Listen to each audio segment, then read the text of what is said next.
علامہ یوسف بن اسماعیل نبہانی لکھتے ہیں کہ ایک یہودی عورت تھی جو حضور کو جب بھی دیکھتی برا بھلا کہتی، جب بھی دیکھتی برا بھلا کہتی، کبھی گالی دیتی، کبھی تانا دیتی، کبھی قریشی کہہ کر کے، مطلب الگ الگ طریقے سے حضور کسی طرح حضور کو نیچا دکھانا چاہتی۔ اس کی شادی ہو گئی، شادی ہونے کے بعد اس کو بچہ ہوا۔ غور سے سنیے گا میرے سرکار کی ذات کیسی ذات ہے۔ شادی ہونے کے بعد اس کو بچہ ہوا، 2.5 سے 3 مہینے کا بچہ اپنی گود میں لے کر کے وہ یہودی عورت بچے کو گود میں لے کر کے دیکھا کہ محمد جا رہے ہیں۔ پھر اس کا دل چاہا کہ بڑے دن ہو گئے محمد کو چڑھائے ہوئے، گالیاں دیتے ہوئے۔ پھر اس نے حضور صلی اللہ علیہ وسلم کو گالیاں دی، پھر اس نے برا بھلا کہا۔ حضور تو چلے گئے، وہ تو رحمت للعالمین ہے۔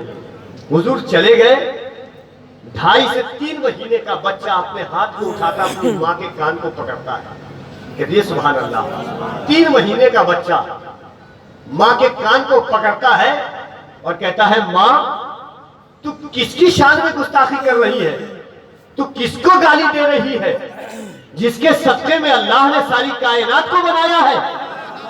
ذرا کہہ دے سبحان اللہ، تو کس کو گالی دے رہی ہے جس کے صدقے میں اللہ نے ساری کائنات کو بنایا ہے؟ ماں گھبراتی ہے، کہتی ہے میرے بیٹے 3 مہینے کا تو ہے، تجھے بولنے کی طاقت کس نے دے دی؟ اب وہ بچہ کہتا ہے ماں جسے دیکھ کر کے پتھر بولنے لگے میں تو پھر بھی انسان ہوں۔ اس رسول کی محفل میں ہم بیٹھے ہوئے ہیں، اس نبی محتشم کی محفل میں ہم بیٹھے ہوئے ہیں، ہم عام لوگ نہیں ہیں، خدا کی قسم ہم عام نہیں ہیں۔ وَلَقَدْ كَرَّمْنَا بَنِي آدم کا تاج لے کر کے ہم آئے ہیں۔ كُنْتُمْ خَيْرَ أُمَّةٍ أُخْرِجَتْ لِلنَّاسِ کا تاج زرعی ہمارے سروں پر ہے۔ ہم ہی وہ قوم ہے جو قیامت کے دن سب سے پہلی ہماری صف لگے۔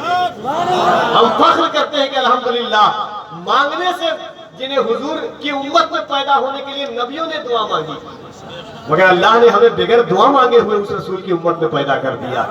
اور کیا چاہیے ہمیں؟ مل گئے مصطفیٰ، اور کیا چاہیے؟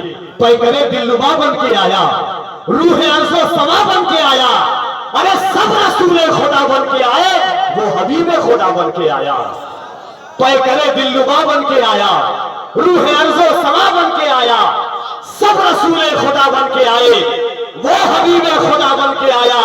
حضرت آمنہ کا دلارا، وہ حلیمہ کی آنکھوں کا تارا، وہ شکستہ دلوں کا سہارا، بے کسوں کی دعا بن کے آیا۔ سب رسول خدا بن کے آئے، وہ حبیب خدا بن کے آیا۔ تو آئیے محبت اور احترام کے ساتھ دل لگائیے، اللہ کی بڑائی اور اس کے نبی کی رسالت کی گواہی دیجئے، اور ایک مختصر کی گفتگو انشاءاللہ اس کے بعد دنیا سنیت کے ایک باوقار لہجے پورے ہندوستان کی بڑی بڑی کانفرنسوں اور بڑے بڑے مشاعروں میں شرکت کرنے والا لہجہ جسے دنیا سنیت شاعر اسلام حضرت الحاج مبارک حسین مبارک ریڈوی کے نام سے جانتی ہے، انشاءاللہ ان کی باکمال نعتیہ شاعری آپ سماعت کریں گے، اور انشاءاللہ شاعر اسلام مداح رسول انام جناب محترم محفوظ کیفی صاحب قبلہ جھارکھنڈ، انہیں بھی آپ کو سماعت کرنا ہے۔ خطیب ہندوستان حضرت علامہ ڈاکٹر ذاکر حسین صاحب قبلہ گیاوی وہ بھی تشریف لا چکے ہیں۔ اللہ کی بڑائی بیان کریں اور ایک مختصر سی گفتگو مگر باکمال گفتگو، سرکار حضور حافظ ملت کے خوابوں کی عظیم تعبیر الجامعۃ الاشرفیہ مبارک پور، اگر حضور حافظ ملت کے خدمات کو صفحہ ہستی پر لکھا جائے مگر اس وقت تک خدمات کا باب ادھورا رہے گا جب تک کہ الجامعۃ الاشرفیہ کو شمول نہ کر لیا جائے۔ اس پاکیزہ علمی، ادبی، سماجی اور باوقار درسگاہ